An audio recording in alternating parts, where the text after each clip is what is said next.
नमस्कार मित्रांनो, बांबूचे रोप स्वतः विकत घ्यावे की भेट म्हणून मिळालेले चांगले? जाणून घ्या काय सांगते फेंगशुई शास्त्र.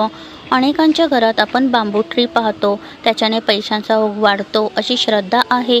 पण ते भेट मिळाले तरच उपयोगी ठरते की आपण विकत आणले तरी चालते? फेंगशुई शास्त्रात लकी बांबू या रोपाला सुखसमृद्धी, प्रगती आणि सकारात्मक ऊर्जेचे सर्वात मोठे प्रतीक मानले गेले आहे. घरामध्ये किंवा ऑफिसमध्ये लकी बांबू ट्री ठेवल्याने घरातील वास्तुदोष दूर होतात आणि भाग्योदय होतो अशी मान्यता आहे.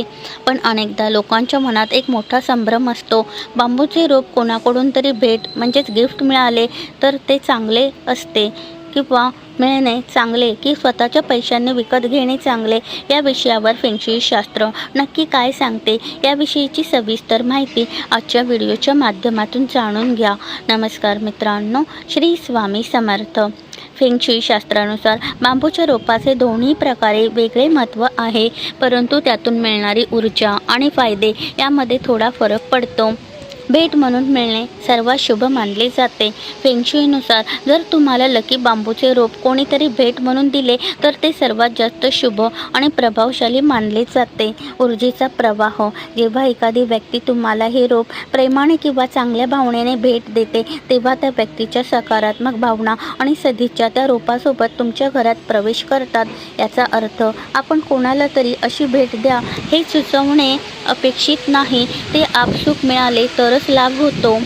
अफाट यश. भेट म्हणून मिळालेला बांबू घरात ठेवल्याने घरात सुख समृद्धी वेगाने वाढते आणि नशिबाची साथ मिळते. म्हणूनच लग्न, वाढदिवस किंवा गृहप्रवेशाच्या वेळी लकी बांबू भेट देण्याची पद्धत आता भारतात ही रुजली आहे. स्वतः विकत घेणे वाईट नाही, पण हा नियम पाळा. जर तुम्हाला कोणी हे रोप भेट देत नसेल तर तुम्ही ते स्वतः विकत घेऊ शकता का? तर नक्कीच स्वतः विकत घेणे अजिबात अशुभ नाही, परंतु ते विकत घेताना आणि घरात ठेवताना फेंगशुई शास्त्राचे काही नियम पाळावे लागतात.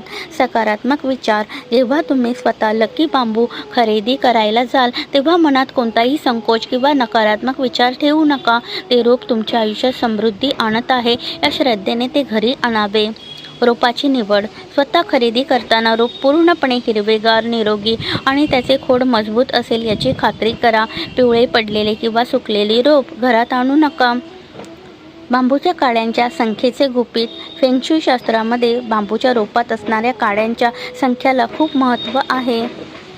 2 काड्या प्रेम आणि वैवाहिक जीवनात सुसंवाद आणतात.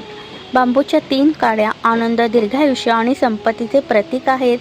बांबूच्या 5 काड्या मानसिक आणि शारीरिक आरोग्यासाठी उत्तम मानल्या जातात.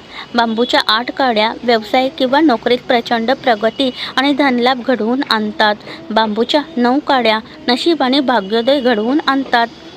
फेंगशुई शास्त्रानुसार लकी बांबूच्या कुंडीत कधीही 4 काड्या असू नयेत, कारण 4 हा अंक चीनी संस्कृतीत अशुभ मानला जातो.